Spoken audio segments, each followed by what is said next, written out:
Hey there. I'm glad you agreed to help me out with this. What I wanted to do is record a quick video to tell you about what I'm going to be asking you to do. And hopefully we could do that so that we maximize the efficiency of the time we spend together on Wednesday when you come to my office or when I call you on the phone, okay? So the first thing to go over is just what is an advanced healthcare directive. You might have sometimes heard of it as a health power of attorney or medical power of attorney. It essentially is a legal document that gives your agent, the person that you designate, the legal authority to make medical decisions on your behalf if you're unable to. Now, if you've ever had an operation in a hospital or gone under anesthesia at the dentist or something, one of the forms that you sign is essentially a temporary medical power of attorney. In case something happens while you're under the influence of anesthesia, that person can make decisions on your behalf. So like if you go to the dentist and they put you under and they find, that you've got a much bigger problem and they're going to need to do a different procedure than you had anticipated, well, you can't grant their permission if you're, out cold. So you give somebody your power of attorney, your medical power of attorney, temporarily to make that decision for you. Well, this is kind of the same thing, or is essentially the same thing. This is a legal document that gives your agent the right to make medical decisions on your behalf when you're unable to do so for yourself. And it should be something that you keep readily available so that if you're going in a hospital, you can provide your doctor with a copy of this, or you should give your primary care physician a copy of your advanced healthcare directive. And your agent should be able to know where to find it or where to get it. So let's say, God forbid, you're involved in a car accident and you're in the hospital. If your agent knows that you have this power of attorney, this healthcare directive, that they can get a copy of that. Hopefully they already have it, but if they don't, they know where to find a copy of it and come to the hospital, present that, and so they'll be able to make the decisions that you would like. So there's not a lot to do here in terms of asking questions. I've sent you a questionnaire, which basically is just going to gather some data, name, address, phone numbers, what have you, for both yourself and the person that you identify as an agent of yours. So one of the first decisions to make is who is going to be my healthcare agent. It could be a spouse, it could be a parent, it could be a significant other, it could be your best friend. It doesn't really, there's no real limitation, except they have to be at least 18 years of age. So you want to pick somebody that you trust will make the right decision on your behalf. And then you really want to have at least one backup, preferably two, in the event that it's kind of an emergency and the hospital or the doctor calls your primary agent or reaches out to your primary agent and they can't get a hold of them. Well, we want to know, if they're not available, who's the next person that we can ask?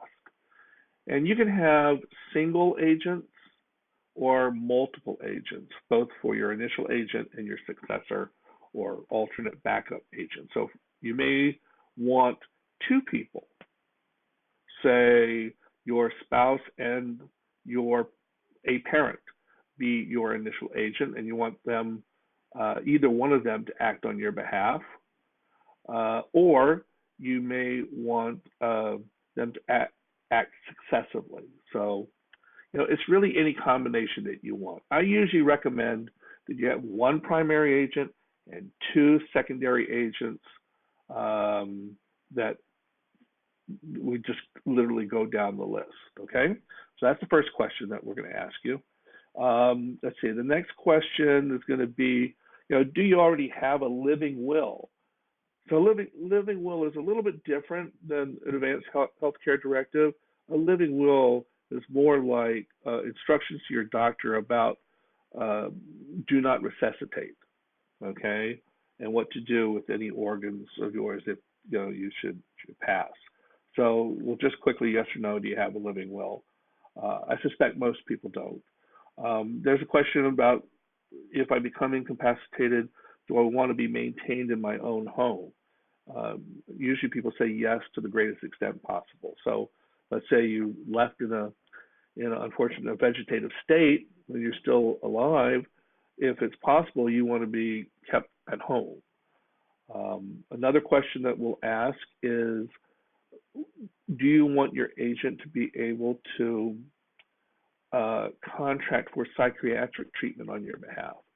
So let's say you are showing advanced stages of Alzheimer's and you're not able to handle your own affairs. Well, your agent on your behalf could then contract for psychiatric evaluation to make sure that that's what's going on. Or let's say you have a mental issue, stability issue. Your agent could reach out and have a psychiatrist do an evaluation and decide what is the appropriate steps after that. There is a section here where we talk about anatomical gifts. So do we want to make any statement about our anatomical gifts? Should you be in an unfortunate position where you don't make it, you pass away? Do you want your organs available for transplant or for research or both or any purpose, or do you want to just be silent on the issue? A lot of people take the approach, I don't need my advanced healthcare director to say that, and they make no statement about it. For the ladies involved here, we need to figure out what do we want to do if you are pregnant. Okay, are there any kinds of any kind of procedures that you want to make sure they don't do, like a proactive abortion or life-sustaining decisions to make? So I'll ask you a couple of questions about that. So just give that some thought. And last but not least, we will include what's called a HIPAA authorization that basically just says who can have access to your medical records. And do you want this document to be effective immediately upon signing, or do you want to wait until a doctor says you're incapacitated? I generally recommend that you say it's immediate upon signing, and that way your agent doesn't have to worry about first going to get a doctor to say you're incapacitated. Instead, they have that authority right from the very beginning. And if you have a primary care physician, do we want to include their name here?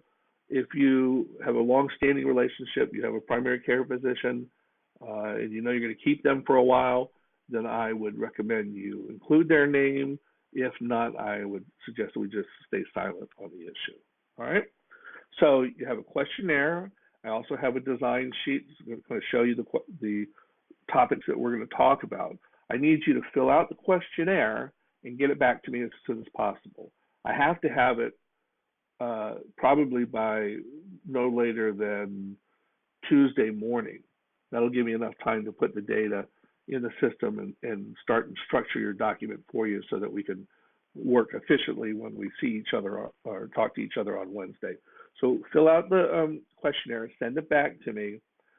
The design sheet is just for you to use to kind of guide you about what questions I'm going to ask of you, and I've highlighted them, okay? So the ones that are highlighted in yellow are the ones I'm going to be asking you, all right? So that's about it. Let me get back to here. If you have any questions, you can email me the questions or text me. If you have my cell phone number, call me. Cell phone number is 202-957-6789. So if you want to just text or call with a question that you may have, I'll be able to answer that over the weekend. But please do get that questionnaire back to me as quickly as possible, all right? Happy to be working with you. Thanks so much for helping me out with this.